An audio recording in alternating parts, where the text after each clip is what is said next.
say that. So Tom interrupted me last time, and I didn't say anything, so I just want to keep going like that until we lose. So I'll take questions. Go ahead, Tom. We won by 54, so I'm not blaming it on you. I'm just saying that's what happened. Disappointing a little bit the way they came back at you in the second half. Well, I just thought it got ragged.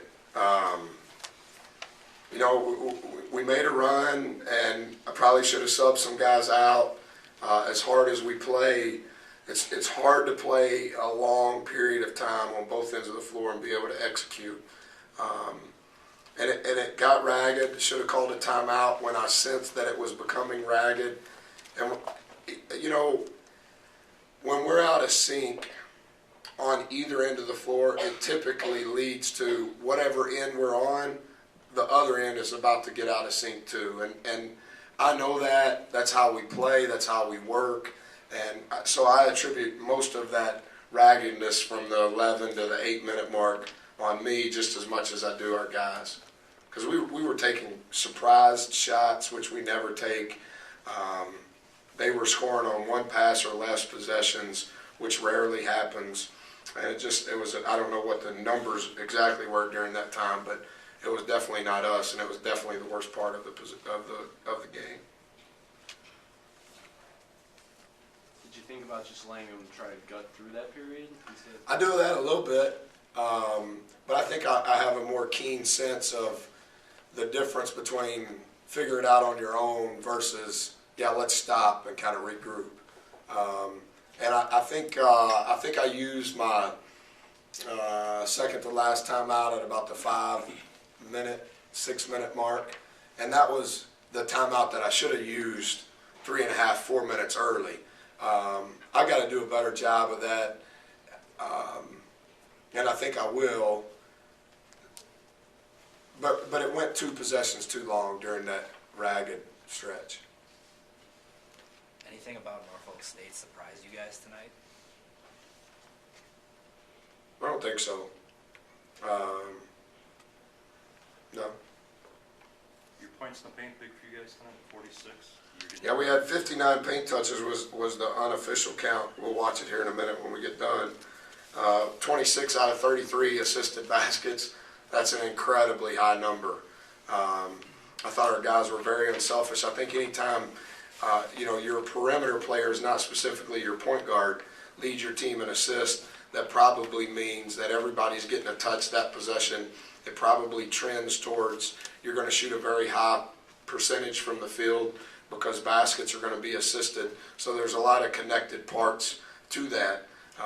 And when DJ and Van lead our team in assists, we're in good shape because the junior's going to do what he does, and I think Derek's beginning to figure that out. And so, when your perimeter / post Jay has 4 assists, that's really healthy.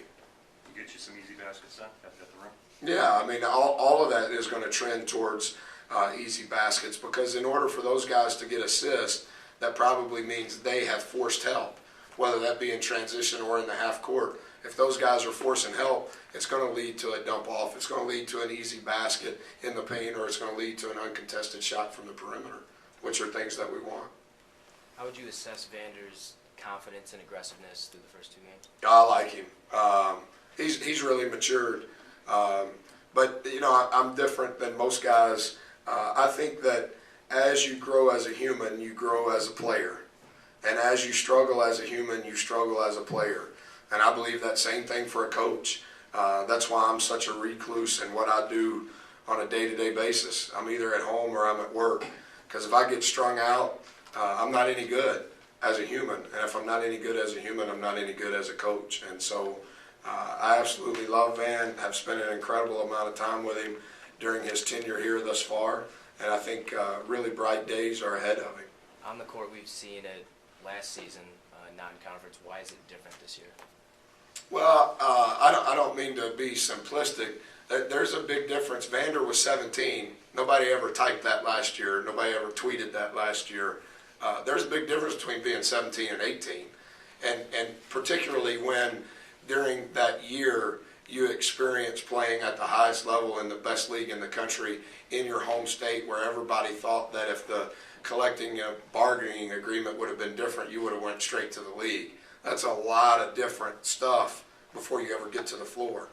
And I've never had a problem with Vander coaching him. Never. I've never had a problem. He's a hard-playing dude whose competitive aura impacts our team. And you can see it, just like you said. When he's hooked up, not when he's making baskets, when he's hooked up, it impacts and it ripples down to the rest of our group. And that happens every day in Caston, too. There's 6 assists tonight.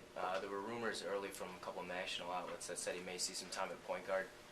He played well on the wing tonight, still at 6 assists. Do you see that happening at all? I don't know. You know, I guess I just process things different. You know, so when 10 fouls out, so he's such ballyhooed from NBA guys coming into tonight, and he plays whatever he plays, 16, 17 minutes, plays 20 minutes. So we're playing, and I'll ask you the question, and then maybe that'll help us figure it out. What position is Jamil? 3 or 4. What position is Jamel? 2, 3. What position is Darius? 2 or 3. What position is Vander? 2 or 3. Maybe a 1. I don't know. Well, I guess that's my point. Like, only one guy can play one position at a time, and you want to try to have 5 guys on the floor. And 3 of those guys you said were 2s or 3s, and 2 of those guys you said were 3s or 4s. And so I told them during the timeout, what position are you? They say the same thing. No, you're just really good players. You're just really good players. What position? That ain't got nothing to do with it. You know what I mean? And so, can Vander initiate offense? Yeah. Does that mean that he is the point guard? I don't know. I guess if you look at that possession, he would be the point guard. You know what I mean? But within how we play, Junior is a point. Derek is a point. Devontae is a 5, and Chris is a 5. Well, there were times tonight when 3 of those 4 are not on the floor. So the other 4 guys, what position are they? Just really good players. And I think that within how we play, everybody knows what everybody's doing. And we don't ever talk about or look at it from a position standpoint. Coach, Jay Crowder and Darius really had a big night offensively. How important are they for your offensive attack? I think that they're important to create help. I think when they create help, it has an impact for the rest of our team, and it trends towards they're going to have a bunch of assists, 10 assists by those 2 guys. So however many points they scored. So Jay made 10 baskets. Darius made 7 baskets. So we're at 17. And then they had 10 assists between them. Now, obviously, Jay could have thrown it to DJ, and DJ could have thrown it to Jay. So this is not absolute. But by and large, 17 made baskets by those 2 kids, 10 assists by those 2 kids. That's 27 out of the 33 baskets. It's probably not 27 because I know DJ threw it to Jay twice. But that's really good. Well, if they force help, it's going to impact everybody else and vice versa. And I think that's why we don't really play with positions.